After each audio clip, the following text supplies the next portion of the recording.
We are back. We are the Screen Team, and we've got another half hour of movie reviews for you this evening. We'll be joined by Val. We'll be doing a spy comedy called Spy. We got Jake coming in next. We'll be doing a rock documentary on one of your favorite bands, the Foo Fighters. Oh, yeah. So that's coming up in just a few minutes. But first, we're going to do an old school horror movie for you. We're talking old school. 1931, to be exact. Yeah. Dr. Jekyll and Mr. Hyde. And we're doing this for two reasons. One, because it's an old classic movie and we like to do those kind of things. But also, we have got right next to me in the other chair on the other microphone, the director of the brand new production at the Tinnin Center.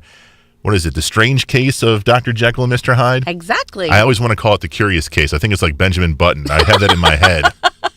But it's The Strange Case of Dr. Jekyll and Mr. Hyde. It's going to be at the Tinnin Center in Poplar, Bluff next weekend. Is that correct? The 9th, 10th, and 11th. The 9th and 10th are at 7, and on the 11th at 2. Okay, well, we'll get into that production here in just a little bit. Let's talk about the movie first. This one came out in 1931, and this one was nominated for a couple Oscars and actually won Oscar for Best Male Performance. Yes. Best Actor with Frederick March doing Dr. Jekyll, Mr. Hyde. He did an awesome job. What did you think about the movie? Well, okay, so first of all, when we say he did an awesome job, you have to put yourself in the mindset of the 1931 general public. Okay.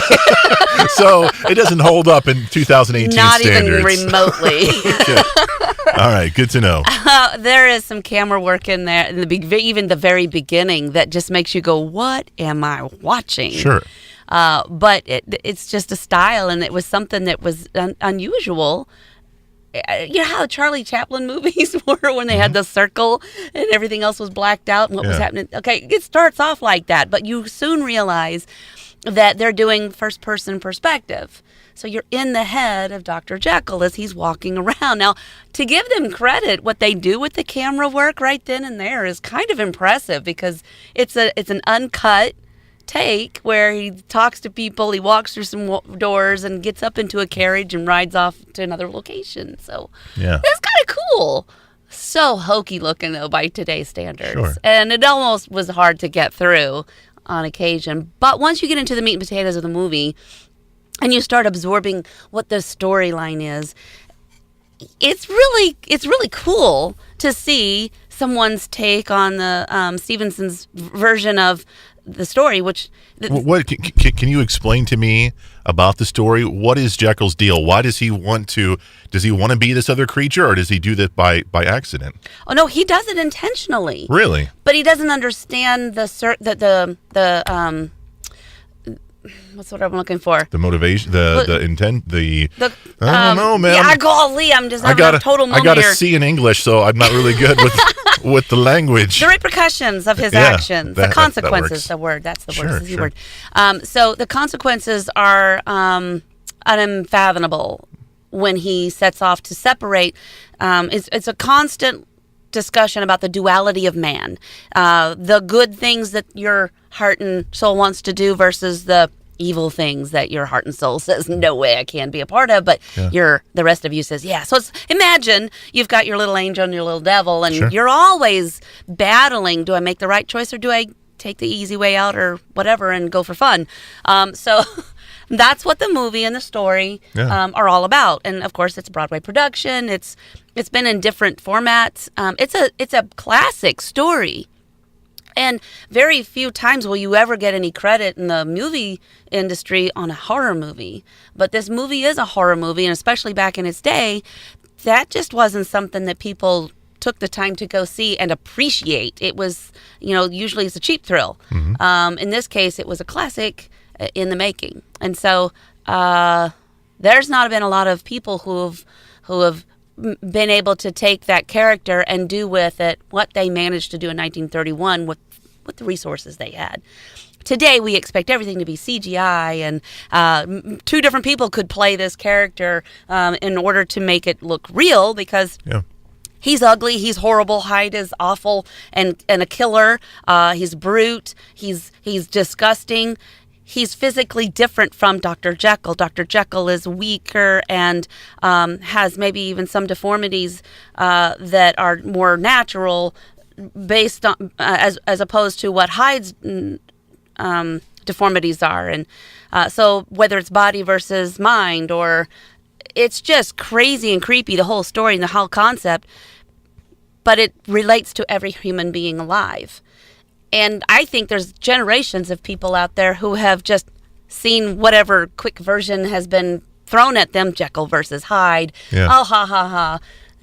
But you need to get into it and embrace what the story really is about. Did I lose you? Very well said. All of it was beautiful. Are people still going to enjoy it? Would you recommend this film to the folks out there listening right now? Not to everybody, no. I would say there's a small percentage of people that would appreciate this 1931 version. Okay. Let's get into your version, your play, The Strange Case of Dr. Jekyll and Mr. Hyde, going to be at the Tenant Center March 9th, 10th, and 11th, Yes, correct? yes. How does this one, without giving a lot away, how does this one differ from the classic Dr. Jekyll, Mr. Hyde story? Well, it's not much different. First of all, we say Jekyll, not Jekyll, and in the movie version, they say Jekyll. So it's just a little bit different. But the modern people, the modern world knows it as Jekyll. So. Sure. The other part is there is one guy playing Jekyll and Hyde, and he is tasked with doing an onstage transformation. Oh, wow. And Alex Jameson actually is just phenomenal, and I'm so proud of him. And the rest of the cast, all of them, have just put in so much time and effort and phenomenal growth. And I seriously believe that anybody who comes to see the play is just going to be dumbfounded with how intense and how uncomfortable the whole thing can make you feel from one minute to the next, because you start to feel the emotions that are all the turmoil that's in not only Jekyll and Hyde, but the rest of the characters in his world.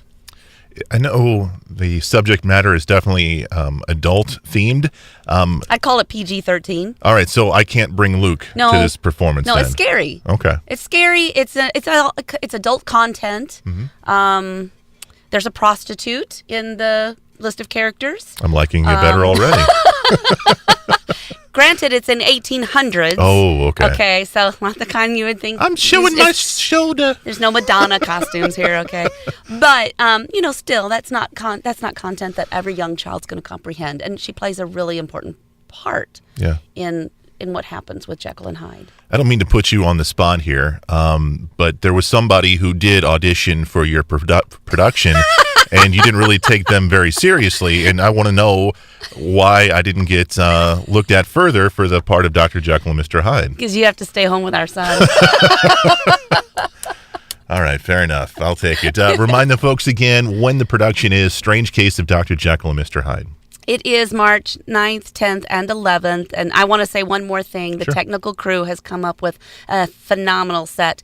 The set just consists of 7 doors. Oh, wow. And there, again, so much more content that you just have to come see the production and appreciate the different people that are putting this production on. I'm so proud of each and every one of them. Anybody else you want to give some love to before we go? I want to give them all love, but Robert Abney, the technical director, just amazed me with lighting and the dark and light concept that we had to put forth, and it's creepy. And how much are tickets? They are $10 at the door. If you're a student of TRC, you get in for $5. How much for husbands? You have to babysit. It's The Strange Case of Dr. Jekyll and Mr. Hyde, going to be at the Tenant Center in Poplar Bluff, March 9th, 10th, and 11th. Go out and support the arts. Really, really do so. Sabrina, thank you so much for being on the show. Appreciate Always a pleasure. you. We're going to be back with another review. Jake is coming in next right here on the Screen Team.